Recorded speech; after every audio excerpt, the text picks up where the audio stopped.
Yesterday, or the day before, this week generally, I think actually sometime this week, yeah, the former Kenyan Prime Minister Raila Odinga unfortunately died. They say it's a heart attack, right?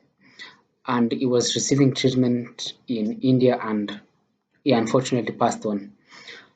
And one of the things that Raila Odinga had championed in his political career has been the freedom of speech, democracy and fight for multi-party system of politics, because you see, initially Kenya was just having single party state, yeah, and by then it was KANU, and that originated from the first president who was Jomo Kenyatta, and then Daniel Arap Moi, went along with it, and Raila Odinga was one of them, one of those people who are fighting for democracy and multi-party state, right? And you see, with democracy, there comes freedom of speech, yeah. But even though Raila has been one of those guys who has been fighting strongly for freedom of speech, which Kenyans have enjoyed, for the years, and in fact, Raila Odinga did not ever sue any journalist or anyone for criticizing him, which is a plus, right? I mean, this guy lived by the virtue of, believing in freedom of speech. And despite the media even being wrong sometimes or criticizing him, in probably a way that he did not accept, is never sued the media. Yeah, and that is a plus for him, right? But now, just yesterday, before the president personally announced the death of Raila Odinga, he first of all announced through his X account that is assented 8 bills into law, right? And one of them is the Cybercrime Act, right? And essentially, this Cybercrime Act has been controversial. In fact, right now, if you go to X, rejects Cybercrime Act is an hashtag that is trending as of now, right? Because today is 10th, 17, right, of October 2025. As of now, that for information right now is 4 p.m. So as of now, it's actually trending, and so this bill is controversial, and essentially what it does is that it makes the the way you interact online and regulation by the government more strict, right? And let me just share this video with you because I'm not a lawyer. I'm just going to share. So I did share this with ChatGPT to see the interpretation, because now the English can sometimes be complex, right? And so essentially what it means is the definition of the first of all, let's start with the definition of the cyber harassment, right? A person who commits cyber harassment, if they willfully communicate or directly or indirectly, for example, through social media, messages or posts, in a way that they know or ought to know will, one, cause another person fear, apprehension, or fear of violence to themselves or their property. Two, detrimentally affect that person emotionally, psychologically, or socially. C, be indecent or closely offensive, either wholly or partly, and affect that person. So basically, it covers a wide range of online behavior, not just threats, but also offensive or harmful communications, right?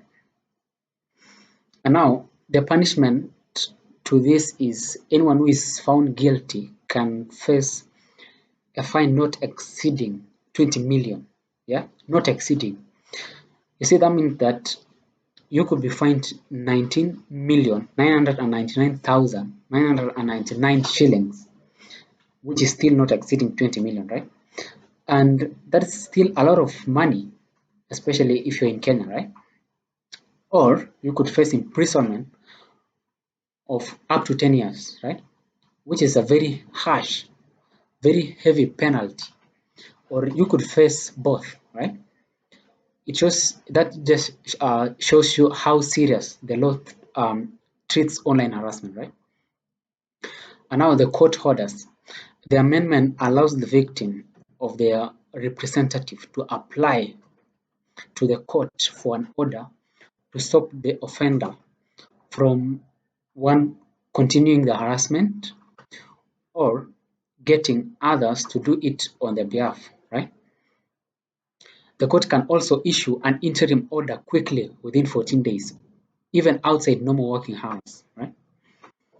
And so you find that there is some limitations to freedom of speech here, right? And so now, of course, there's some positive side of this, right? One is that you find that it protects people from online abuse, things like bullying, stalking, threats, which is a good thing, right? Provide legal recourse for victims who suffer emotional or psychological harm online, right? You can find that it deters individuals from using the internet to intimidate or shame others, right? But now there is the other side, which is the negative side, and you find that it impacts the freedom of speech. While the intention is to prevent harassment, the broad and vague wording could threaten freedom of speech, right? You see, potential problems here could be, vague terms like detrimentally affects, grossly offensive, or indecent are subjective, right? That means that one person could find it offensive, while other people may see this as a legitimate criticism or opinion, And now this opens the door for abuse by authorities or powerful individuals who want to silence dissent, right? And that could mean that when things like corruption, people become corrupt and people speak about it online, you find that this law could be misused and used to silence those who were criticizing those in power, right? And those people who speak true to power, right? And now there's also the chilling effect. You find that people might start now becoming afraid to express their opinions, especially on sensitive topics, things like politics, religion, or corruption, for fear that someone could claim detrimental effect or offense. You see, after reading that, I found that uh, even property is actually protected from that offense, right?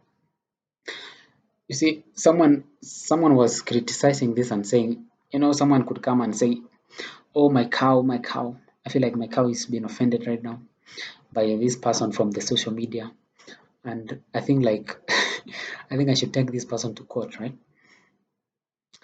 And now another reason is selective enforcement.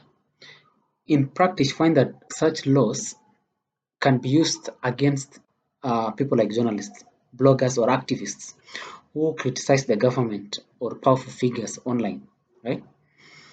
And now heavy penalties, a potential 10-year prison term or 20 million fine could sort of make people fear that, right? What do you think? Have you read this, and do you think it's something that could be bad to freedom of speech, right? And do you think Kenyans should complain about this? Because you find that those people who passing these laws are the member of parliament who are supposed to be working for the people, right? But somehow they get lobbied by the government or the executive. You find that they're so influenced by the executive and they work for executive in the expense of the people they represent, right? Also, another bill that was ascended into law was that involves privatization of government companies and entities and corporations, right? For example, the companies like Kenya Pipeline, right? If the government wants to privatize it, then they don't have to now go through the parliament, which is now an oversight authority, you know, a people's representative. Now they don't have to go through that. It's now in full control of the treasury, right? And the impact that this could bring could be could be um, it could promote corruption, right? What will happen now if just the executive, someone who is very powerful in government, decides to single-handedly, you know, favor someone else or a group of investors and sell that corporation to those investors? What is going to happen? Because now it's not going through the parliament and there will be no debate about it, right? That means that a few individuals could actually control or could actually own a lot of government entities, right? Or government corporations or profitable organizations or companies. Yeah, they could be sold to them. And you know what? You cannot go to the courts to complain because now it's done legally as per the law, right? Because now the law does not allow for the executive or the government to go through parliament for oversight, right? And I think such laws could be detrimental because uh, I think I remember almost similar law, but now dealing on loans. You know, one of the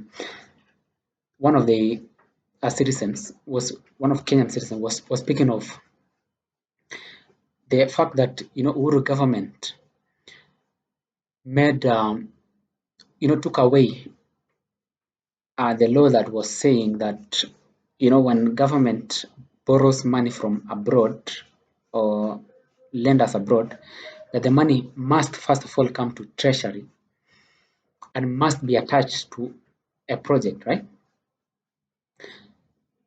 So now they don't have to bring that money to the treasury, right?